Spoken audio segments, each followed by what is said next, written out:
El barrio de Bellavista, el actual barrio de Bellavista, antes era la Chimba. Es decir, un poco el barrio de mala vida, por decirlo de alguna forma, de diversión, de lupanares, etcétera, etcétera. Aquí venía la sociedad, digamos, del otro lado del río Mapocho, venían aquí en fin, a echar una cana al aire, como decimos en España. Poco a poco se ha ido transformando en un sitio de restaurantes, de lugares de moda, hay varias galerías de arte, ha sufrido una evolución parecida en el antes y en el ahora a, por ejemplo, el barrio de Palermo en Buenos Aires.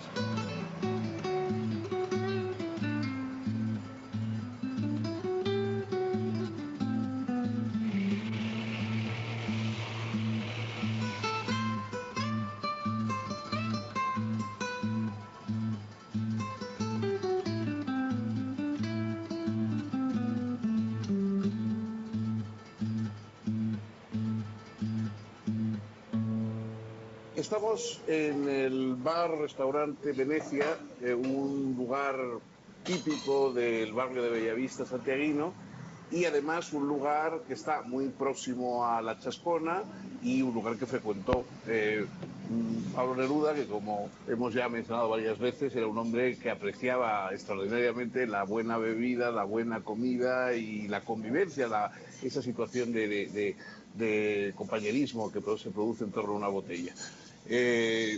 Bueno, yo naturalmente quisiera preguntarle cómo son sus recuerdos, cuál era la relación de este local con Pablo Neruda.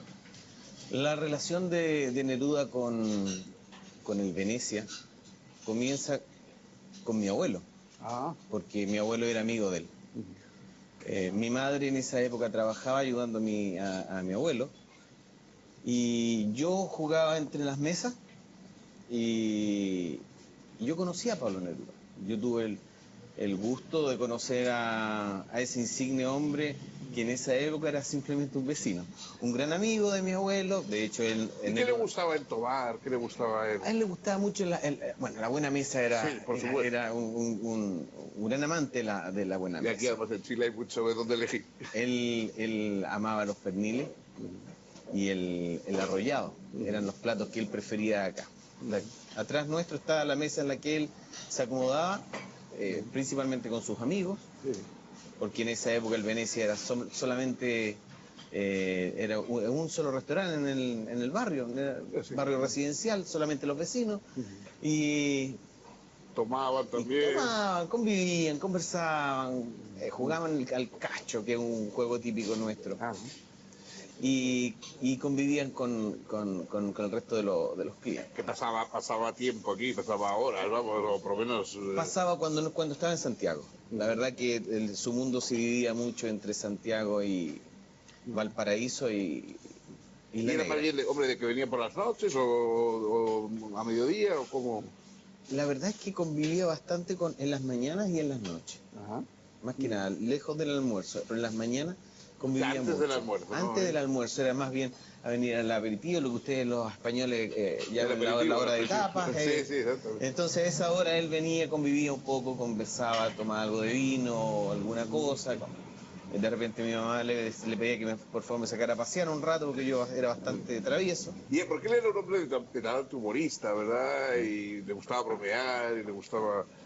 Y la verdad es que tenía un humor bastante especial. Era un hombre muy serio, pero con sus amigos se soltaba. Era como algo especial. Puede verlo, por lo que me cuentan mis padres, yo en la noche no estaba acá, pero me decía que él en la noche explotaba de alegría, él conversaba, amaba conversar con sus amigos. Aunque usted no lo crea, los extranjeros aprecian mucho más el arte, la forma de ser de Neruda que nosotros mismos. Bueno. Porque yo lo veo cuando llegan y se acercan a la placa donde estaba la mesa de Neruda y se sacan fotos y disfrutan y se emocionan de estar en un lugar donde estuvo Pablo Neruda, ¿ya? Y donde muchos chilenos se sienten y dicen, oye, aquí está sentado Pablo Neruda, así que bueno, qué bien. Bueno, nadie es profeta en su tierra, como suelen decir, aunque... Exacto.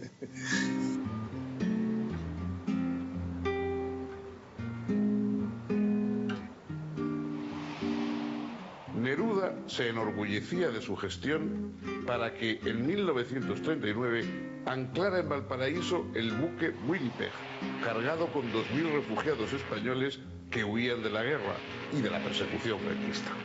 Además de ser un hombre de letras, el poeta chileno era un convencido militante comunista.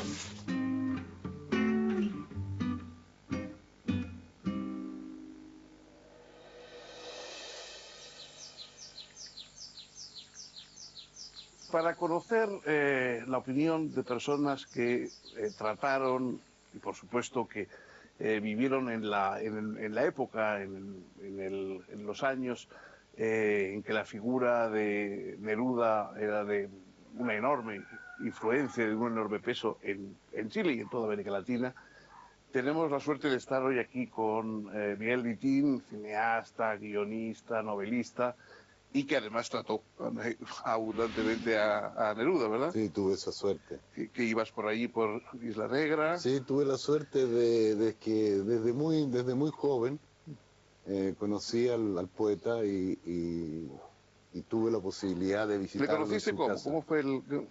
Bueno, hubo una gran premiación. Ah. Premiaban a los mejores del año. Y yo era un estudiante de teatro y mi obra fue premiada. Y quien me entregó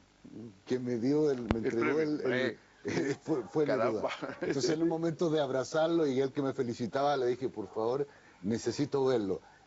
Quiero que me reciba en su casa. Y me dijo, vaya a las 6 de la mañana, me dijo, a la casa de Marqués de la Plata y allí lo espero. Así que yo que nunca... La casa de Marqués de la Plata es aquí en Sí, claro, aquí en Santiago. Y yo que nunca he sido muy bueno, ni siquiera cuando era jovencito para levantarme en las mañanas. Bueno, pasé toda esa noche prácticamente despierto. Y llegué a las 6 allí, y ahí estaba él, muy puntual. Y me hizo un recorrido por la casa. Y me dijo algo, Fernando, que siempre me quedó en la memoria. Y me decía cada cierto tiempo, me decía, porque usted sabe, joven, me decía, que yo soy el único escritor profesional que hay en Chile. Entonces yo hasta hoy día no sé cómo interpretarlo. Bueno, yo creo que quiere decir que podía vivir de lo que escribía, ¿no? Claro, me iba mostrando las cosas y decía, esto lo recogí en el norte, donde pasó Recabar, el gran líder obrero chileno. Aquí estuve con Elías Laferte. Y hacía como un recorrido por su poesía, y al mismo, muy generoso, ¿no? Y al mismo tiempo por su casa, que a mí me parecía un laberinto maravilloso donde yo me he querido perder para siempre. Porque todas las casas realmente de él eran como prolongaciones de su personalidad y de su creatividad, ¿no? Y de las distintas épocas en que había escrito su poesía. Entonces, la Casa de Santiago y ese recorrido primero que hizo, que tuvo la bondad de hacer conmigo, tenía mucho que ver con el canto general. Con esta época de su poesía más comprometida, del norte, de alturas de Machu Picchu, de toda esa época de Neruda, que es imprescindible en toda la poesía de América y la poesía. Y también a Isla Negra también fuiste con asiduidad. Sí, yo iba constantemente a Isla Negra, sobre todo en el último tiempo, porque estábamos escribiendo textos para hacer un filme que era la continuación del Canto General a Chile. Eran 10 cantos nuevos destinados a proyectarse al aire libre en pantalla gigante. Y cuando estábamos, por ejemplo, en Isla Negra y él se iba a dormir sus siestas, que eran sagradas, yo podía, con el permiso de él, incursionar en sus cuadernos y en lo que estaba escribiendo. Y ver cómo escribía con letra verde y corregía con letra negra, se iban componiendo como verdaderos racimos de uvas maravillosas. Qué maravilla, sí. Claro, sí, porque además esos textos tienen eso, el valor añadido de la inmediatez de la mano, ¿no? Y yo tuve además también la gran suerte por esa época de que yo estrené mi primera película, que era El Chacal de Nahuel Toro.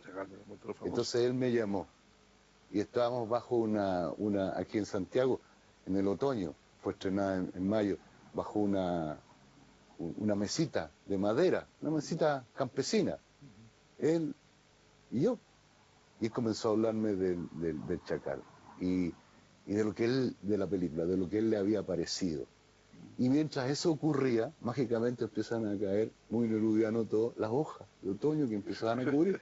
Y yo no daba crédito a lo que estaba escuchando porque... Efectos especiales. Absolutamente. ¿Qué relación tenía él, por ejemplo, con el cine, con las artes, lo que hoy se llaman audiovisuales? O sea, ¿solo lo tenía por relación contigo o realmente él era un aficionado al cine? No, él era muy aficionado y él había hecho algunas películas y algunos reportajes. Ajá. Y normalmente no tenían mucha calidad porque terminaban siempre con él diciendo: este es un trozo de la poesía chilena y esto es un buen vaso. Me acuerdo de una de ellas que era uruguaya, y un buen vaso de vino chileno. Salud, decía el público. Entonces, no era muy... Sí, era más expresivo que... No era muy afortunada realmente sus películas, pero tenían un valor. Yo las ando buscando para conservar. Claro. Y gustos cinematográficos, aficiones a directores, a tipos de películas, etcétera. ¿Cuáles tenía? Él gustaba mucho de la Nouvelle Vague francesa. Ajá. Sí, sí. Hay una cosa que, claro, siempre, y es inevitable, hablando de Neruda, de un tipo de poesía comprometida,